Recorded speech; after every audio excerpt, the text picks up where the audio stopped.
دنیا کی تاریخ میں ایسی کئی سلطنتیں اور نظریات موجود ہیں جنہوں نے دنیا کو متاثر کیا اور اپنی حدوں کو وسیع کرنے کی کوشش کی۔ ان میں سے ایک خاص نظریہ گریٹر اسرائیل کا تصور ہے جو کئی دہائیوں سے سیاسی، مذہبی اور تاریخی حوالوں سے موضوع بحث بنا ہوا ہے۔ ایک ایسا خیال ہے جو نہ صرف اسرائیلی ریاست کی سرحدوں کو بڑھانے کی بات کرتا ہے بلکہ اس کے پیچھے سیاسی عزائم، مذہبی عقائد اور جغرافیائی حکمت عملیاں بھی شامل ہے۔ دنیا کے نقشے پر اسرائیل ایک چھوٹا سا ملک ہے لیکن اس کے عزائم اتنے بڑے ہیں کہ پورے مشرق وسطیٰ کو اپنی لپیٹ میں لے سکتے ہیں۔ لیکن کیا یہ خواب حقیقت بن سکتا ہے؟ کیا یہ خطے کے امن کے لیے ایک سنگین خطرہ ہے؟ آئیے اس متنازع اور اہم موضوع کو تفصیل سے سمجھنے کی کوشش کرتے ہیں۔ آپ ایک نیوز ڈیجیٹل دیکھ رہے ہیں اور مجھے جواد یوسف کہتے ہیں۔ ناظرین، گریٹر اسرائیل کا نظریہ ایک ایسا منصوبہ ہے جس کے تحت اسرائیل کی سرحدوں کو موجودہ حدود سے بڑھا کر خطے کے دوسرے ممالک تک اور دوسرے علاقوں تک لے جانا ہے۔ اس تصور کے مطابق اسرائیل کی سرحدیں دریائے نیل یعنی مصر سے لے کر دریائے فرات عراق تک پھیلائی جائیں گی۔ یہ سرحدیں توریت میں مذکور عہد پر مبنی ہے جو حضرت ابراہیم اور ان کی نسل کے لیے بیان کی گئی تھی۔ یہ تصور ناظرین اکثر سیاسی اور مذہبی حلقوں میں زیر بحث بھی نظر آتا رہا ہے اور کئی بار اس کی وضاحت صہیونی تحریکوں کے بیانات میں بھی ملتی ہے۔ یہ ایک ایسا نظریہ ہے جو خطے کی جغرافیائی، سیاسی اور معاشرتی صورتحال کو متاثر کرنے کی صلاحیت رکھتا ہے۔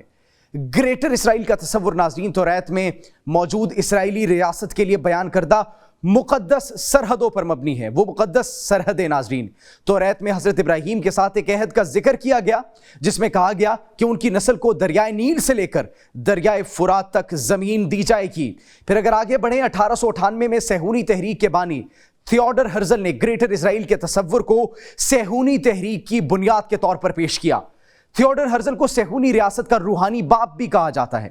1919 میں ناظرین پھر پیرس امن کانفرنس کے دوران صہیونی رہنماؤں نے گریٹر اسرائیل کے جغرافیائی دائرے کی وضاحت کی جس میں شام، لبنان، اردن اور عراق کے کچھ حصے شامل تھے۔ آگے بڑھ کر بات کریں تو برطانیہ اور فرانس کی نوآبادیاتی طاقتوں نے پہلی جنگ عظیم کے بعد عرب علاقوں کو مصنوعی سرحدوں میں تقسیم کیا جس سے عرب دنیا میں فرقہ وارانہ تنازعات پیدا ہوئے۔ یہ منصوبے اسرائیل کے عزائم کو پورا کرنے کے لیے معاون ثابت ہوئے۔ مزید آگے بڑھیے ناظرین، 1948 میں اسرائیل کے قیام کے بعد سے اس نے اپنی سرحدوں کو مسلسل بڑھانے کی کوشش کی۔ فلسطینی علاقوں پر قبضہ اور غیر قانونی یہودی بستیوں کی تعمیر اسی منصوبے کا حصہ ہے، اسی خواب کا حصہ ہے جو یہ دیکھ رہے ہیں۔ 1967 میں پھر 6 روزہ جنگ کے دوران اسرائیل نے مغربی کنارے غزہ، مشرقی یروشلم، گولان کی پہاڑیاں اور سینا پر قبضہ کیا۔ یہ ایک ایسا قدم تھا جس نے گریٹر اسرائیل کے منصوبے کو مزید تقویت دی۔ 1982 مزید آگے چلیے، اسرائیل کی طرف سے جنوبی لبنان پر حملے کا مقصد بھی گریٹر اسرائیل کے منصوبے کا پلان سمجھا جاتا ہے، ایک اہم حصہ سمجھا جاتا ہے۔ کئی دستاویزات میں یہ ظاہر ہوتا ہے کہ اسرائیل نے عرب دنیا میں فرقہ وارانہ کشیدگی کو بڑھانے کے لیے یہ منصوبہ بندی کی تھی۔ گریٹر اسرائیل کا نظریہ ناظرین صرف سیاسی عزائم پر مبنی نہیں ہے بلکہ اس کے پیچھے ایک گہری مذہبی بنیاد بھی موجود ہے۔ توریت اور دیگر مذہبی کتابوں میں بیان کیے گئے عہد اور وعدے اسرائیلی حکومت کے عزائم کو پروان دیتے ہیں۔ صہیونی تحریک کے رہنما ان کتابوں کو بنیاد بنا کر اپنے منصوبوں کو جواز فراہم کرتے ہیں وقت کے ساتھ ساتھ، اور پھر گریٹر اسرائیل کے منصوبے کو امریکی حکومت سمیت دیگر مغربی ممالک کی حمایت بھی شامل ہے۔ ان ممالک نے اسرائیل کی مالی اور فوجی امداد میں اہم کردار ادا کیا جس سے اسرائیل کے عزائم کو عملی جامہ پہنایا جا رہا ہے۔ ابھی تک عرب دنیا کے اندرونی تنازعات اور فرقہ وارانہ کشیدگی نے اسرائیل کے منصوبوں کو مزید آسان بنایا۔ عراق، شام، لیبیا اور یمن جیسے ممالک کے بحران نے اسرائیل کو اپنے عزائم پورا کرنے کا موقع فراہم کیا۔ حالیہ برسوں کی اگر بات کی جائے تو اسرائیل نے غزہ اور مغربی کنارے میں ہزاروں فلسطینیوں کو شہید کیا اور ان کے علاقوں پر قبضہ کیا۔ یہ حملے اسرائیلی عزائم کی عکاسی کرتے ہیں اور گریٹر اسرائیل کا جو تصور تھا اس کا ایک اہم حصہ سمجھا جاتے ہیں۔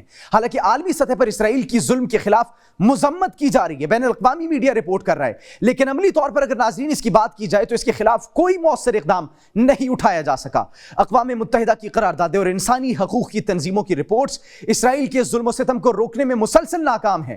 دنیا کی تاریخ میں ایسی کئی سلطنتیں موجود ہیں جن کے نظریات جانے گئے ہیں، پہچانے گئے ہیں، لیکن یہ نظریہ خطرہ ثابت ہوتا جا رہا ہے وقت کے ساتھ ساتھ، مسلسل ایک اہم خطرہ ہے امت مسلمہ کے لیے، لوگوں کے لیے، یہ گریٹر اسرائیل کا کانسیپٹ۔ لیکن اس کے باوجود بین الاقوامی قوانین کی خلاف ورزی کی جاتی ہے، بین الاقوامی میڈیا اس کو رپورٹ کرتا ہے، لیکن سب مذمت کی حد تک محدود کرتے ہیں خود کو، اپنے آپ کو، اپنے ملک کو۔ کوئی بھی ایسا نہیں ہے جو اسرائیل کے خلاف آ کر کھڑا ہو سکے۔ جو ان کے خلاف قدم اٹھاتا ہے ان کو بھاری نقصان ادا کرنا پڑتا ہے، چاہے وہ حزب اللہ ہو، چاہے وہ بشار الاسد کی حکومت کا خاتمہ ہو، چاہے وہ لبنان کے اندر باقی تنظیمیں ہو، چاہے وہ غزہ کے اندر حماس یا باقی تنظیمیں ہو، چاہے وہ ایران ہو۔ تو لہٰذا اس چیز کو سمجھنے کی ضرورت ہے کہ وقت کے ساتھ ساتھ یہ نظریہ انتہائی خوفناک اور ہولناک صورت اختیار کرے گا، جو کہ شاید پوری دنیا کے لیے خطرے کی گھنٹی ہوگی۔ آپ اس بارے میں کیا سوچتے ہیں؟